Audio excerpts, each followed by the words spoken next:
आज हम महाकवि कालिदास के द्वारा रचित अभिज्ञान शाकुंतलम नाटक के प्रमुख पात्रों का चरित्र चित्रण का अध्ययन करेंगे, जिसमें सबसे पहले इस नाटक के नायक दुष्यंत का चरित्र चित्रण के बारे में जानेंगे। पुरुवंशी दुष्यंत अभिज्ञान शाकुंतलम के धीरोदात्त नायक है। उनका व्यक्तित्व अत्यंत प्रभावशाली एवं आकर्षक है। प्रेमवदा के शब्दों में उनकी गंभीर आकृति एवं वाणी माधुर्य का वर्णन इस प्रकार हुआ है। दुरवगाह गंभीर आकृति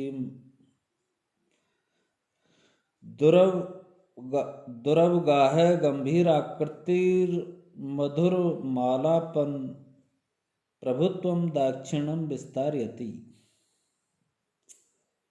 मृगया से भ्रमित उनके जिस रूप का वर्णन सेनापति ने किया है, उससे उनके शारीरिक सुगठन, परिश्रमशीलता एवं बलिष्ठता का परिचय मिलता है। अतिशय सौंदर्य से मंडित दुष्यंत के व्यक्तित्व में एक सहज आकर्षण एवं प्रभाव है। उनके दर्शन मात्र से ही यत्राकृतिस्तत्र गुणा वसन्ति की उक्ति को स्मरण कर दर्शक उनके उदात्त गुणों का अवबोध कर लेते हैं। नगर वातावरण से सर्वतः दूर निर्विकार तपोवन में पालित पोषित तापस कन्याएं भी उनके दर्शन मात्र से आकृष्ट हो जाती है।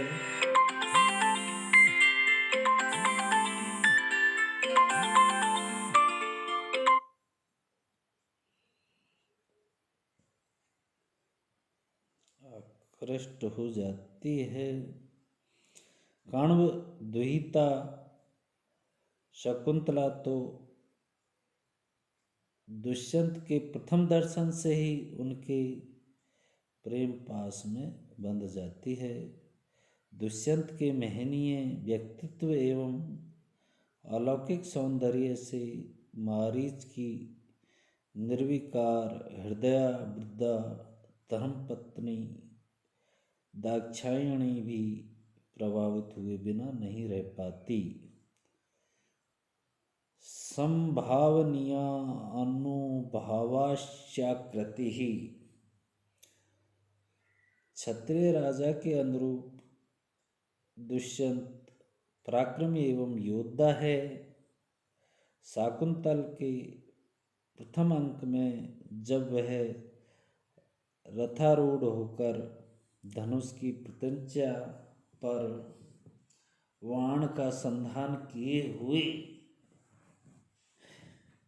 मृग का पीछा करता है, तो उसके सारथी को ऐसा प्रतीत होता है मानो पिनाक धनुष की प्रत्यंचा पर बाण का संधान किए हुए भगवान शंकर ही मृग का पीछा कर रहे हैं। मृगानुसारिणम साक्षात पश्याम्यव पिनाकिनम। दुष्यंत की वीरता एवं शौर्य से राक्षस जगत भी इतना भयभीत है कि उसे दुष्यंत राक्षसों के वध के लिए बाण संधान को भी आवश्यकता नहीं पड़ती, क्योंकि प्रत्यंचा के टंकार मात्र से राक्षस संबंधी विघ्न बाधा दूर हो जाती है। कहा भी है का कथा बाण संधाने ज्या शब्देन एव दुरता। हुंकारेणैव धनुषः स ही विघ्न पोहति। दैत्यों के साथ युद्ध होने पर देवता या तो इंद्र के वज्र पर भरोसा करते हैं या दुष्यंत के अधिज्य धनुष पर। आसंसन्ते समितिषु सुराबद्ध वैराही दैत्य रस्याधिजय धनुषी विजय पौरुहते च वज्र। दुष्यंत के शौर्य एवं पराक्रम से प्रभावित होकर महर्षि मारीच भी दुष्यंत की भूरी भूरी प्रशंसा करते हैं।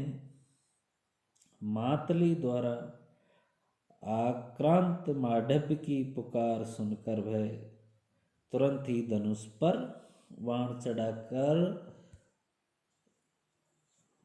उसकी रक्षा के निमित्त दौड़ पड़ता है और तिरस्कारिणी अदृश्य होने की विद्या द्वारा छिपे हुए मातली को अपने बाण का निशाना बनाना चाहता है।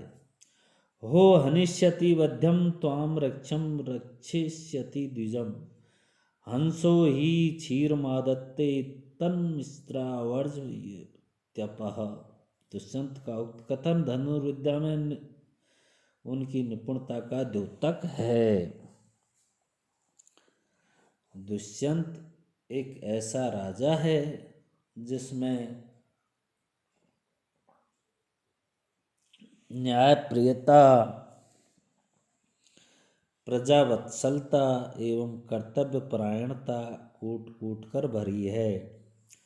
उनके राज्य में कोई उद्दंडता एवं कुकर्म करने का साहस नहीं करता। प्रजा का पालन वह अपनी संतान की भांति करता है। प्रजा प्रजा स्वैव तंत्रित्वा। उसके शस्त्र का उपयोग निरपराधों को पीड़ित करने के लिए नहीं होता, अपितु निसहायों की रक्षा में होता है। आश्रम में जब एक तपस्वी आश्रम के मृग को अवैध कहता है तो वह तुरंत धनुष पर से बाण उतार लेता है। दुष्यंत न्यायप्रिय शासक है। उनके राज्य में अन्यायियों एवं कुपथगामियों के लिए कोई स्थान नहीं है। वह सदा उन्हें नियंत्रित करता है। नियमसि कुमार्ग प्रस्थितानांत दंडः प्रशमयसि विवादम कल्प से रक्षणाय। वह अपनी प्रजा का शोषण नहीं अपितु पोषण करता है। प्रजाजन के प्रति उनका सहज एवं वात्सल्यपूर्ण प्रेम उस समय पराकाष्ठा पर पहुंच जाता है जब वह अपने को संतानहीन प्रजाजन का आत्मीय जन घोषित करता है। येन येन वियुज्यन्ते प्रजाः स्निग्धेन बंधुना ये स पापाद्रते तासाम दुष्यंत इति घुष्यताम। विनय वीरता का आभूषण है और राजा दुष्यंत उससे अलंकृत है। आश्रमवासी मुनि कुमारों के प्रति होने वाले शिष्ट व्यवहार में अनुसूया एवं प्रियंवदा से होने वाले वार्तालाप में मातली द्वारा प्रशंसा करने पर इंद्र के प्रति व्यक्त किए गए सम्मान एवं कृतज्ञता सूचक शब्दों में दुष्यंत के हृदय की विनयशीलता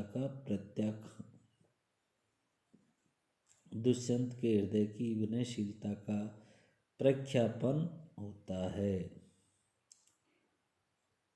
समाज सेवी होते हुए भी दुष्यंत के हृदय में संतान के प्रति अगाध स्नेह एवं वात्सल्य भाव है। वियोग की अवस्था में आपन सत्वा शकुंतला की स्मृति उन्हें बेचैन कर देती है।